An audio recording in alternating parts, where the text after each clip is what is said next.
This is Orson Welles. A hurricane, according to the dictionary, is the highest term in scales of wind forces. I quote from Webster, hurricane.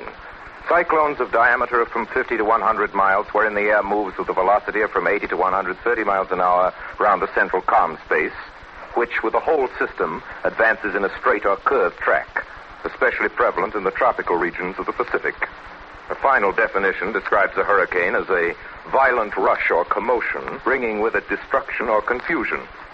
We'll try to leave out the confusion, and I promise you we're not doing the dictionary, but I think you ought to know, as authoritatively as possible, what you're in for.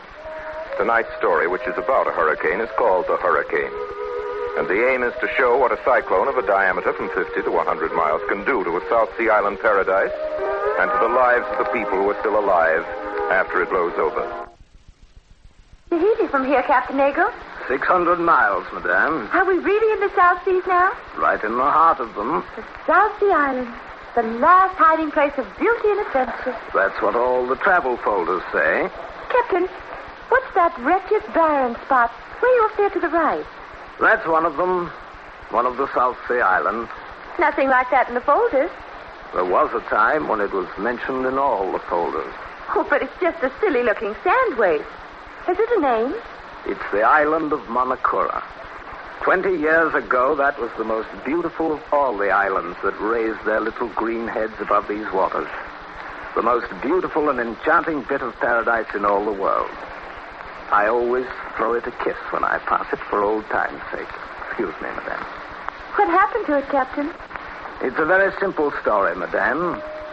That island made the mistake of being born in the heart of the hurricane belt. It begins quite a while back. I ran a boat between here and Tahiti in those days, before I got old and sober. And one beautiful morning like this, I sailed up to the beautiful island that used to be, with sugar and calico and a few other things for the islanders, besides a new governor from Europe to enforce the law.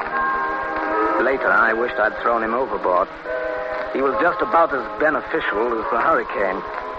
But maybe I misjudge him.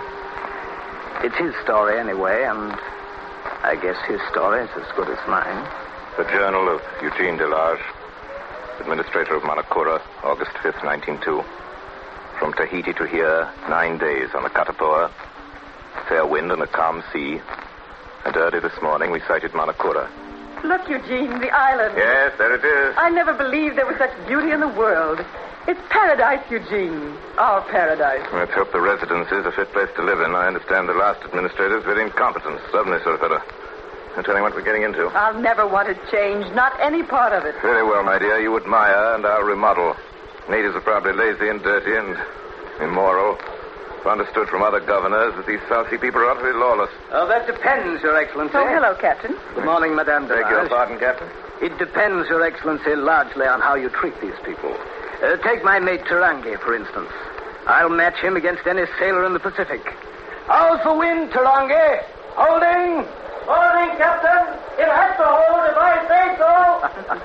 I'd as soon sail without canvas as I would without Tarangi. Captain, canoes coming aboard.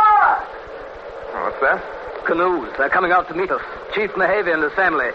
Lower the ladders, sir. Yes, sir. Yes, they're a fine lot, these islanders, if you'll just leave them alone. Really, Captain, you can hardly expect me to sympathize with such an opinion. Besides, I've been led to believe quite differently. Mehavy! Come up and welcome! That's him coming up the ladder. The tall one with the white hair. And with him is his brother Tavi and his daughter Marama. What a lovely girl. Welcome! Welcome, Mehavy! Great Chief, in the name of all my people, I welcome you to our island of Manakura. Thank you.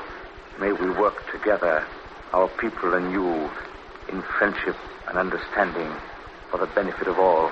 On behalf of the colonial government of my country, remembering always that duty comes before friendship and obedience before understanding, I accept your welcome, Chief Mehavy.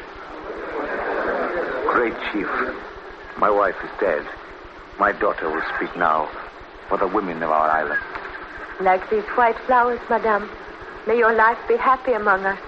May beauty and love dwell with you always. What is your name, my child? My name is Marama. Thank you, Marama. I saw your island for the first time barely an hour ago, from afar. But already I feel that you and your people are known to me, and that there is love between us. Always I hope you will think of my husband and me not as strangers in your midst, but as friends. And here, Your Excellency, is our priest, Father Paul. Yes? Father Paul, this is Madame Delage. Yes, I heard what she said just now to Marama. That was a fine thing you did, Madame Delage. With one simple, gracious speech, you have done much to erase all the pain and misunderstanding that has marred the relations between the people of this island and the alien law that governs them. That's very kind of you, Father. It's against my principles, Madame Delage, to agree with Father Paul, but I'm afraid this time I've got to admit he's right. Thank you, Captain. Well, Father Paul, as soon as it's possible, I want you to show me everything of your work. As administrator of this island, I shall be... What are you laughing at? Does that amuse you, Captain? It does, rather. I'm sorry, Monsieur Delage. You see, Madame, your husband may administrate all he wants to, but do you know who really runs the people of this island? Who? Why, Father Paul. Isn't that so, Father? You marry them, you bring their children into the world, you baptize them, you bring them up, and in the end, you bury them.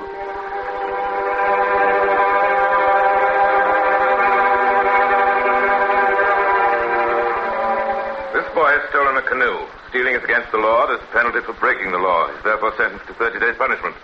Finished with those 30 days, he'll know better than to break the law again. Great chief. You've heard the sentence, Chief Maybe. That's a harsh sentence, Your Excellency. My concern, Father Paul. But after all, Your Excellency... No use your pleading for this fellow, Father. I don't interfere with your work, which is religion. Please don't interfere with mine, which is justice. Chief Maybe, this man is sentenced to 30 days' hard labor on the coral reef. See that sentence is executed. March 17th. Over the length and breadth of the island this week, all thought of work is forgotten. Captain Nagel's mate Tarangi and Mahavi's daughter, Marama, are to be married. A great feast has been spread in the clearing in front of the residences. There's laughter and music everywhere. Men and women both are decorated with great wreaths of white flowers, and there is dancing every night, March 19th. Incident occurred today which has disturbed me profoundly. For my wife's sake, I've ignored it.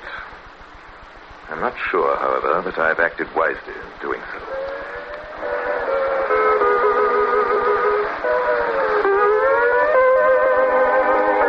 Marama, wait. You must not follow me. You know that. If we are caught... Yeah, I thought... Oh, Tarangi. It's against the law for the betrothed to be alone until their wedding day. But we've always been together, Marama. We always will be. It was meant to be so. It's written in the stars. If it is written in the stars, then it is so. And it is. You've no way of knowing. I have. Deep inside me, I know. There is no law of God or man can keep us apart, Marama. You must not say such things, Tarangi. It frightens me. If it were wrong, then I should not say it. But it's right, and I believe it. And it shall be true. If the great water should separate us, I would swim to you, Marama. If walls are built around me, I shall climb them. And if chains hold me, I shall break them. But always I will return to you, Marama. Believe that. Why did you say that, Tarangi? What? About the great water. It is as if you had some portent. Oh, I'm only making love to you, and yet you read a portent in it. Marama. Tarangi. Oh, stop. This is the hour Monsieur Delage comes for his walk along the beach. He might see us. What if he does? We'll be married tomorrow. He'd not be pleased. What does that matter? He's never pleased. All the same, I don't want him to see us. I'm afraid of him, Tarangi. He walks so stiff and straight and looks so stern as if he always expected to catch us in some wrong. Oh, I'm glad I'm not going to be his wife. With a husband like that, Tarangi, a girl would never laugh and smile. But you're not marrying Monsieur Delage, Marama. You're marrying me. And with me you can laugh and smile and make love. And after we're married, I stood still in the long grass by the edge of the beach and heard them. I heard every word they said about me until they moved away. After they had gone, I stood there quietly for a long time, looking out over the lagoon. Why do these people feel about me as they do? I've tried to be just and honest and fair. I've been as friendly with them as my position and my responsibility will permit. I've done my work here, Will. I've upheld the law to the letter. That's what I was sent here to do. And I've done it. What more could I do?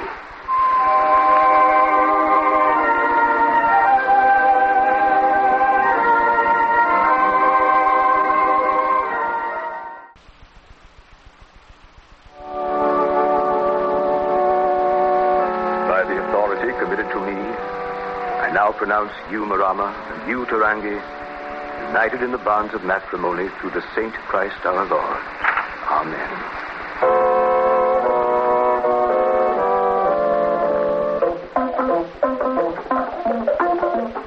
Listen to that, Delage. That's music. Oh, come on out and watch them dancing. Forget that stiff-necked government of yours for a night. You'll permit me to remind you, Captain Nagel, as representative of that stiff-necked government. I've seen quite enough of these marriage festivities, and I should say that you had too, Captain. Me? Well, then they've just begun. Well, good night. Didn't mean to offend you, Delage. Sorry you both won't join me. Good night, madame. Good night, Captain. I'm afraid that sometimes the captain is overly fond of his cognac. I'm sure he didn't mean to offend you, Eugene. It was nice of you to join the wedding party even for that little while. It made them happy. It wasn't so hard, was it? I don't know that my government would have approved, but there's no harm done, I guess. No harm done, Eugene. And a great deal of good. If you'd only try and understand these people, Eugene, they're not like us. Why don't you let me help you to see them? Not through the eyes of your bureaus and your official reports. How else should I see them? Through my eyes, as you did for a little while this afternoon, during that marriage. So you were pleased with me this afternoon? I felt nearer to you then, Eugene, than I've been for many months. Thank you, my dear. I think that's the one thing I couldn't bear. Whatever happens, that we should ever drift apart. Either in our minds or in our hearts.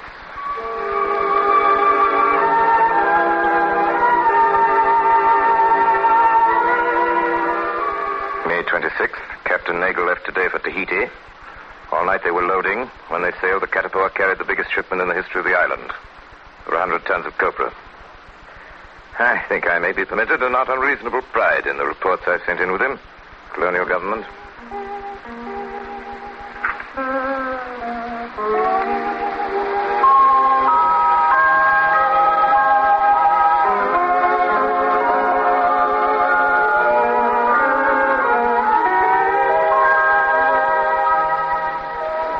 Good sailing, Tarangi. 12 days from the islands to Tahiti. Well, you can go ashore if you like. We won't be unloaded till morning. We'll start for home at the tide. Thank you, Captain Nagel. I want to get a present for Marama here in Tahiti to make her happy. Well, you go along then. I'll meet you at 6 at the bar. We'll come aboard together. Yes, Captain. Thank you, Captain.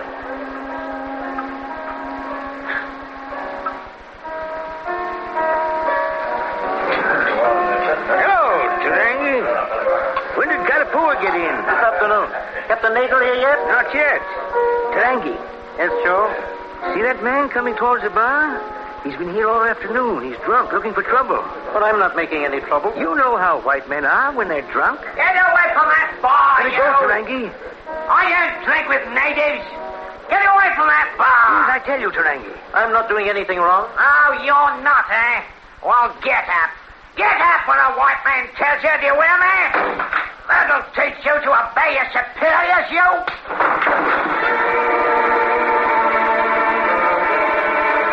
But, Your Honor, 6 months. Captain Nagel, you heard the verdict of the court. A native hit a white man and hit him too hard. Not hard enough, sir. The man was molesting him. The sentence is unjust, Your Honor, and you knew it. The court has passed sentence, Captain Nagel. 6 months. The sentence will stand. But I sail in the morning. Is there nothing you can do? There is nothing I can do. You mean there's nothing you will do? That's right. Good day, Captain Nagel.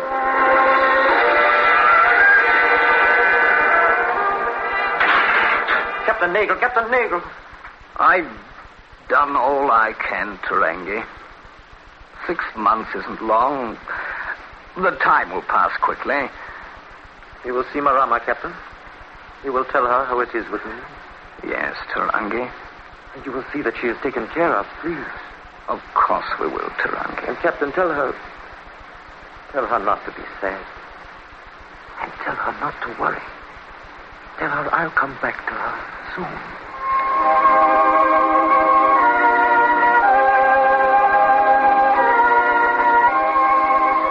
But, Eugene, it sounds so unjust. Politics and red tape, that's all it is.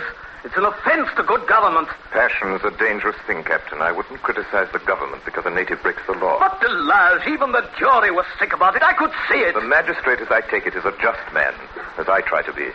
You'll see that no unfair punishment is inflicted. Unfair punishment? If I may remind you, Nagle, I don't choose to listen to criticism of my fellow administrators. It's not easy to wield authority. The man who allows sentiment to warp his judgment fails in his duty. Something you perhaps can't understand. That's not. Sometimes I think perhaps I've been too lenient here. I wouldn't worry about that, Delage. Thank you for that assurance, Captain. Eugene. Gentlemen, it isn't worth quarreling about. 6 months isn't forever.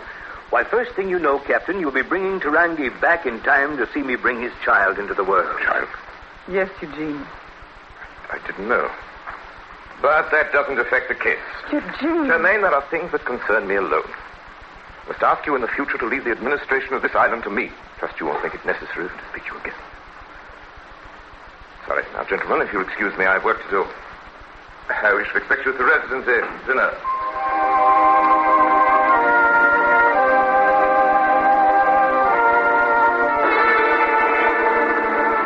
Tarangi. Yes, Your Honor. For assaulting a white man, you were condemned by the High Court of the island of Tahiti to 6 months' imprisonment. You tried to escape. For that offense, your sentence was doubled. 4 times you have attempted to escape. 4 times you have been recaptured. And now, again, you appear before this court. And again, this court must sentence you according to the law. You know the law. You know the punishment. Double your previous sentence. 16 years. Captain Nagle? Yes, Delage? You had this information 2 months ago when you were here on your last voyage. Why wasn't I told? What information? You know very well what I mean. Eugene, what is it? Only what might have been expected, madame. Tarangi escaped again 2 months ago. This time he got away. A guard was killed by accident. Accident? I happen to know the facts, Delage. And I have them here in this letter from the warden of the prison. Official facts. You thought I wouldn't find out, didn't you?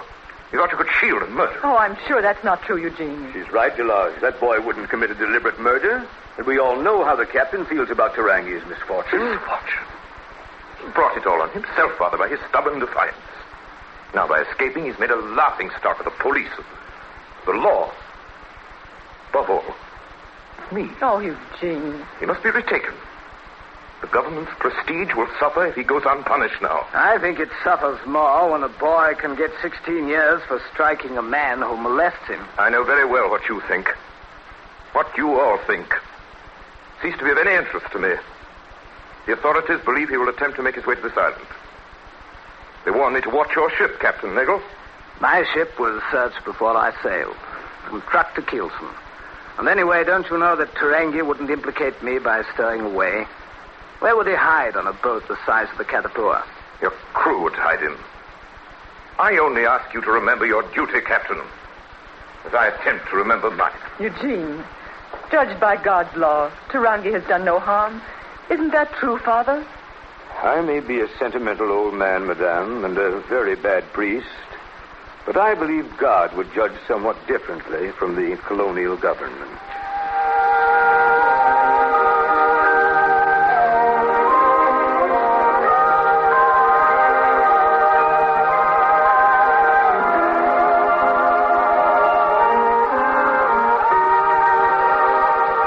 Listening to Orson Welles in the Campbell Playhouse presentation of The Hurricane with Mary Astor.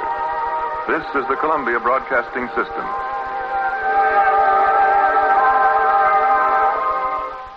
And now Orson Welles resumes our Campbell Playhouse presentation of The Hurricane with Mary Astor.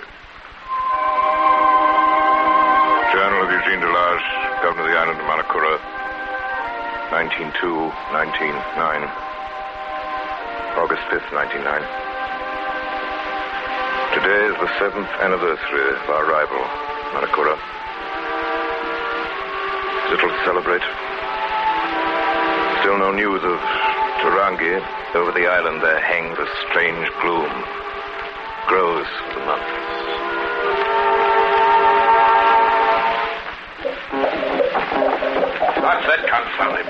I don't know, Eugene. It sounds very gay. It's months since they played like that. Why? Yes, for months this island has been like the place of the dead. Now suddenly, tonight, this... There's no festival this time of the year. I'm going to find out. What are you going to do? I'm going to find out what it is.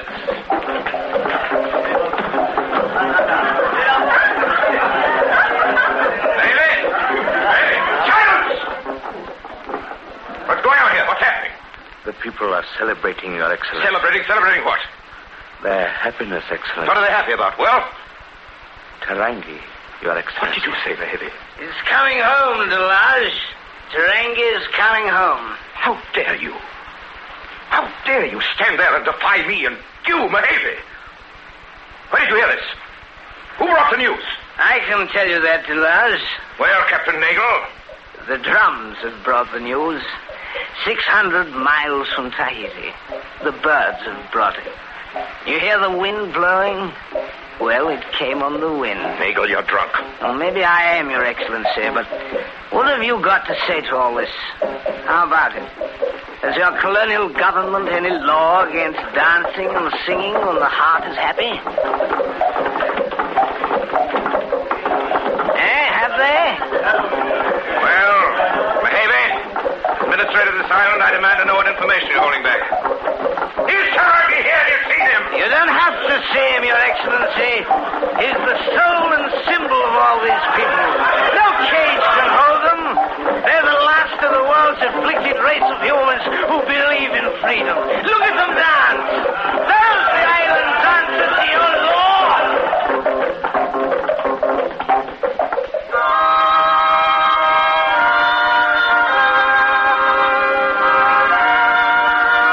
August 11th. No word of Tarangi, no sign of him, yet I'm sure these people are right that he's near.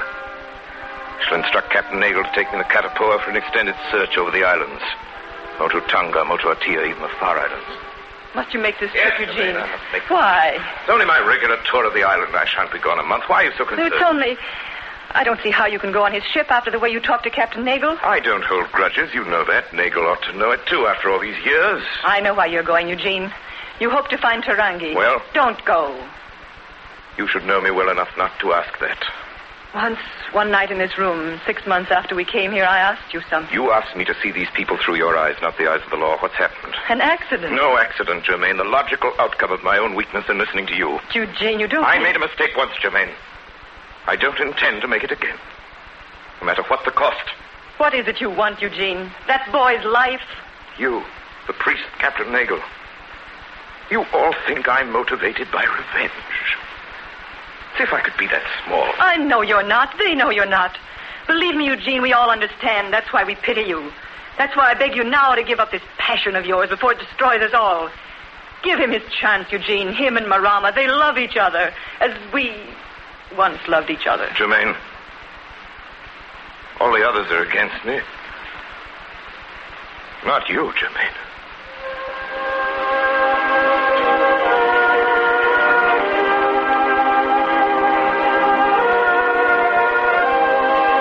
August 12th, the search for Tarangi has begun. Katapoa is well out of the lagoon now and in full sail. A while back we passed Father Paul, the native boy, Mako, making their weekly fishing trip in their little yawl. Strange, enviable man, Father Paul. The simple life he leads. His work and his play are one. And in them he finds such peace. I envy him that peace.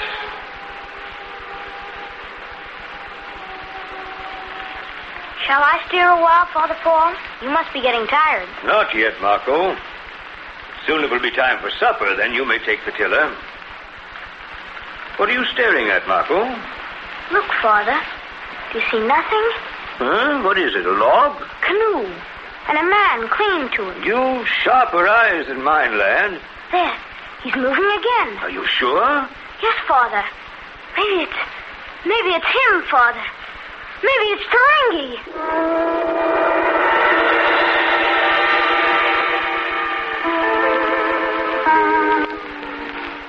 How long were you in the water, Tarangi, hanging to the canoe? 2 days. Oh, it's good to be alive, Father. Yes, my son. After that experience, 600 miles alone. Doesn't seem possible. Well, you've done it. Now you're faced with another problem. What are you going to do? Now I'm going to see my wife and the child I've never seen. And my mother. And then what? Well, you know everything, Father, that I killed a guard. I didn't mean to, but he was killed by me just the same. I can't ask you to help me. Yet you know what it will mean to me if you would. I know. Father, you're not going to tell. Give me one day, Father. That's all I ask. Give me one day with Marama before you tell anyone. I first saw you, Tarangi, an hour after you were born. I watched you grow to manhood. All the events of your life have been an open book to me. How can I be your judge? Then you're not going to tell, Father? No, I'm not going to tell. Tarangi, the administrator, is making a tour of the island searching for you. He's expected back soon. You must be gone with your wife and child before he returns. Oh, Father. Father, how can I ever thank you? You don't owe me any thanks, Tarangi. This is just between me and somebody else. What? Oh, Madame. I had forgotten I would wake and find you beside me. And if I just reached out my hand, I would find yours. It's so good. Tarangi, you must get up. My father, Mehevi, is here. He's outside waiting for us. Mehevi? Greetings, Tarangi. Father, my son. I waited as long as I dared before I came to you.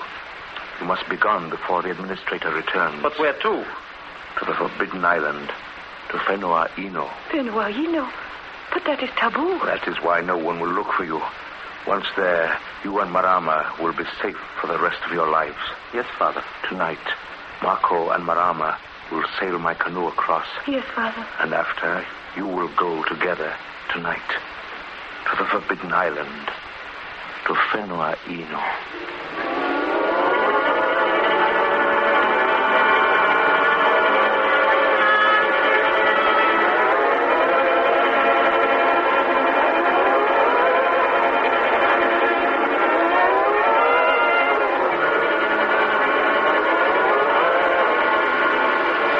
August 19th.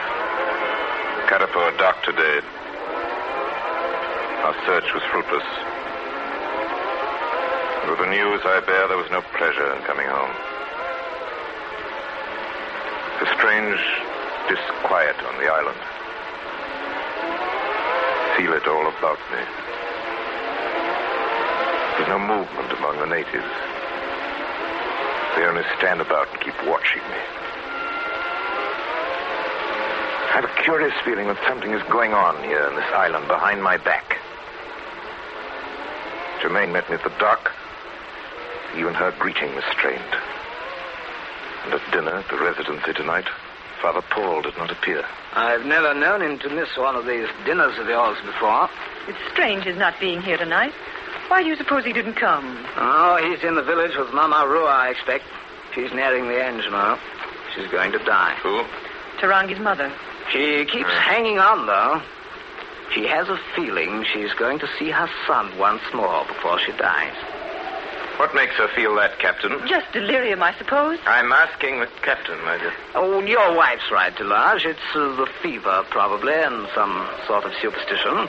You know how these natives are. Yes, I know. Can never tell what's going on in their minds. In the 7 years I've been here, I've learned to rely on instinct. Tell you there's something going on in this island. As I came up through the village, I don't know. Natives behaved queerly. Some of them smiled at me. Never do that. Kept watching me and smiling. Smiling behind my back.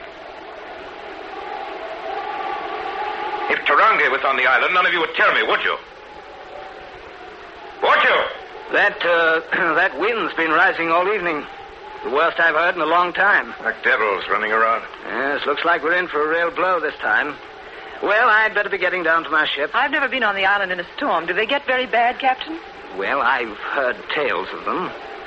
The great wind, the natives call them. A wind that blows the islands out of the sea. But I think Mamacoro's pretty well anchored.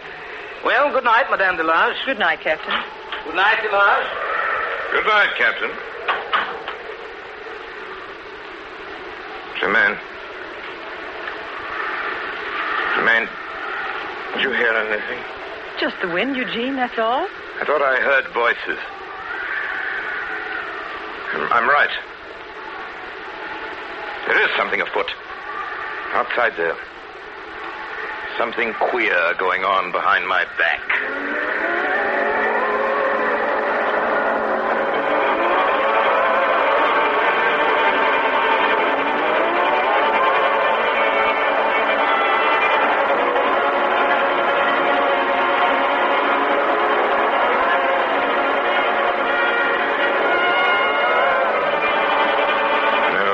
Tonight. Shutters rattle. The wind whines with a maddening insistence. The moonlight streaming through the window makes fantastic patterns on the wall. Behind all that sound, there's something secret going on.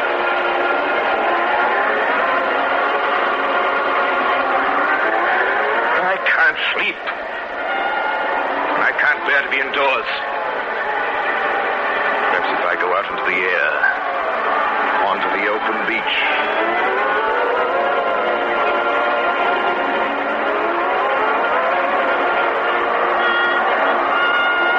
Hey, who's there? What are you doing by the canoe, boy? Speak up. What? Marco. What are you up to here on the beach this time of night? Stealing the chief's canoe, eh? Well, answer me. What are you storing tins of water in? That's food. Answer me! I'm going fishing, Your Excellency. You're lying. This has something to do with Tarangi. No, Your Excellency. I swear. Look at you. When I mention his name, your eyes tell me that I've been trying to find out. Tarangi is on this island, isn't he? Huh? Answer me! Answer me! I tell you, there's no use keeping silent. I should take you to Father Paul. He'll make you tell the truth.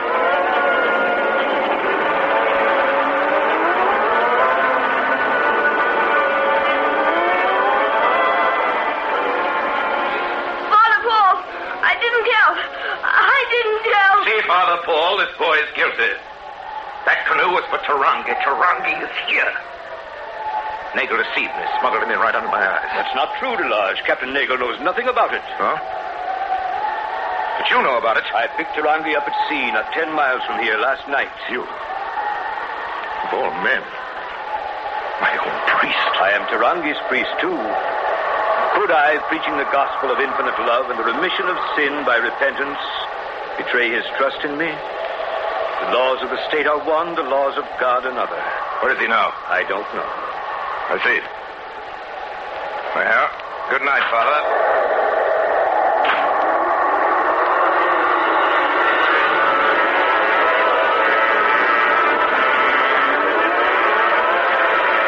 Captain Nagel?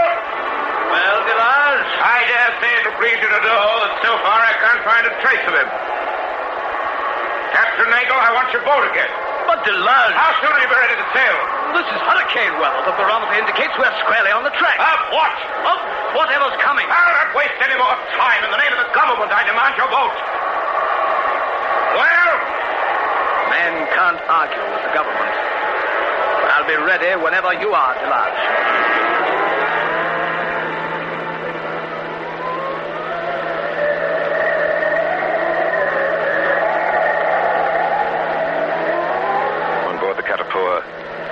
Waiting the arrival of Captain Nagel. Giving last orders to his crew. Through my porthole, I can see the great waves breaking white on the reefs. Something grim and terrible in the aspect of the sea. All my thoughts are of Germaine. I've never left her like this before. It troubles me.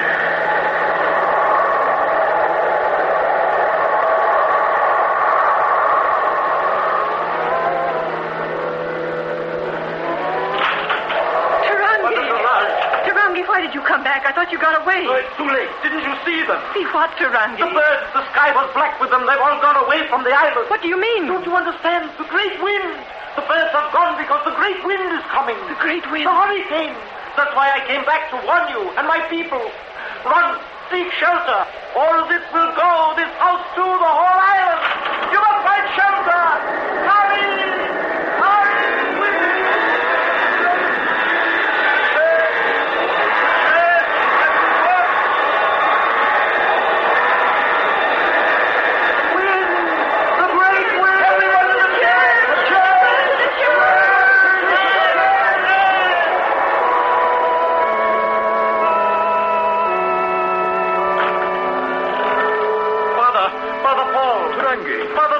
The church will go. All of you must take refuge in the trees.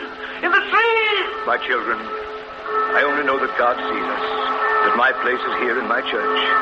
But those who want to take refuge in the trees must leave now at Tarangi before it's too late. Madame Delage, you must come with me. Hold on to me, hold tight. We'll get through somehow. Tarangi. May God bless and save you all.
August 5th, 8 a.m. The hurricane is past. Sudden silence.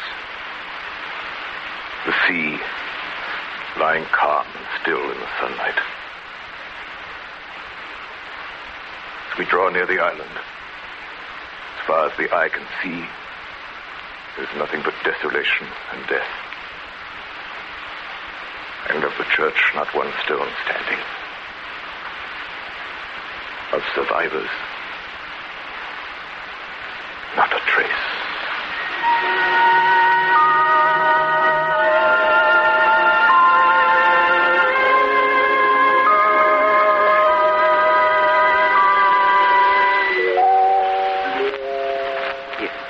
Here, Madame Delage.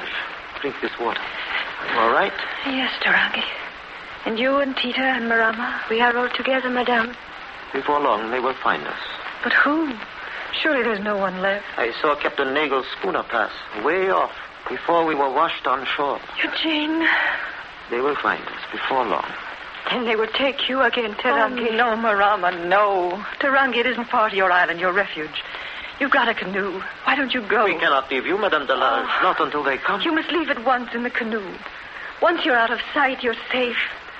Tarangi, I beg you, please go at once. We shall do as you say, Madame.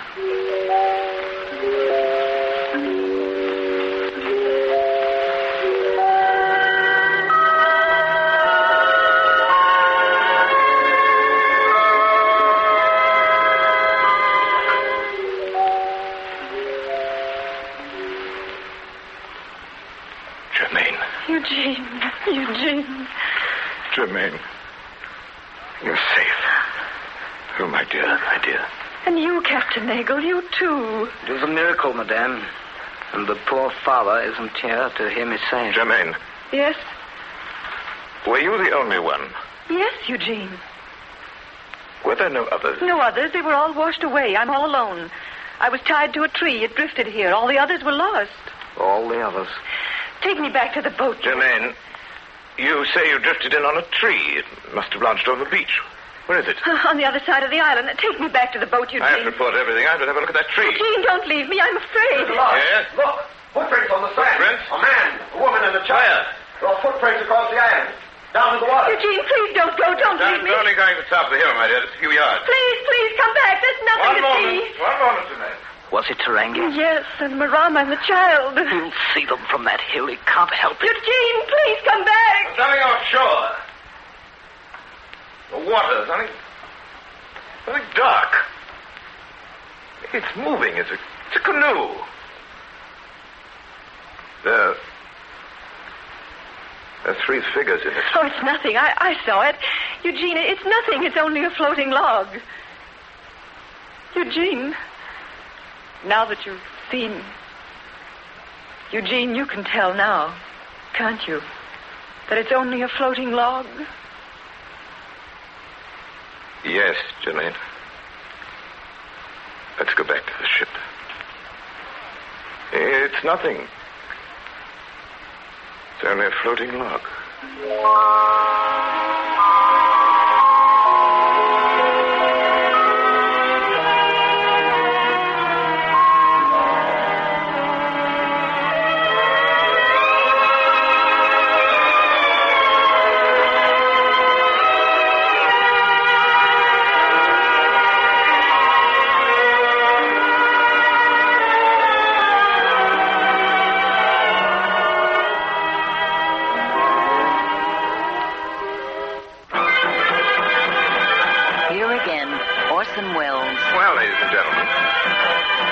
Of 2.5 minutes since the hurricane blew itself out, and I'm happy to report that peace has been restored in studio number 1. I also want you to know that the height of the big wind, the wind that blows the islands out of the sea, no one was braver or calmer than our guest of the evening, whom we are so glad to welcome back to Campbell Playhouse, Miss Mary Astor. Thank you, Orson Welles, and good evening, ladies and gentlemen. However, there's good reason for her calm, ladies and gentlemen. This is not Miss Astor's first hurricane. No, indeed. The part of Madame Delage, which she played with us tonight, is the part she created in the picture Hurricane.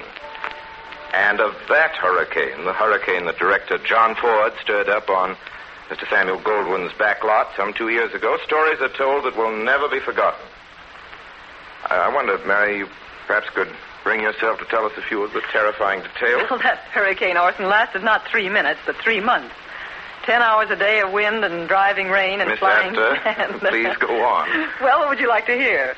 About the time I was submerged for 90 seconds in 8 feet of water, or the time I fell 30 feet out of a tree? The tree sounds great. Tell us about that. Well, if you remember just now in our story, Tarangi lashed me to the branch of a great tree.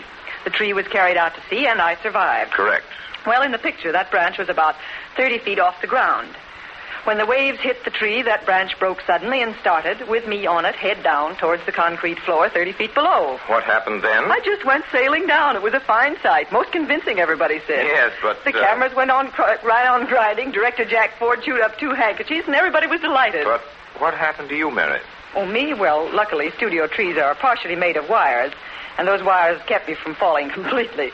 After a while, some of the crew came over and cut me free with pliers and things. But nobody worried very much because by that time there were 5 or 6 people drowning in the tidal wave in front of the church. Thank you very much, Miss Mary Astor. Thank you very much. Ladies and gentlemen, after that, I think you will all agree with me that we are very, very lucky to have Miss Astor with us here tonight. And I assure you, I'm very, very glad to be here. Good night, Orson. Good night, Mary, and please visit us very soon again. In tonight's Campbell Playhouse production of Hurricane, Orson Welles played the part of Eugene Delage. Jermaine Delage was played by Mary Astor. Father Paul was played by Ray Collins. Everett Sloane was Captain Nago. Edgar Barrier, Tarangi, and B. Benaderet, Marama. The part of Mako was played by Eric Burtis. Music for the Campbell Playhouse is arranged, conducted, and in part composed by Bernard Herrmann.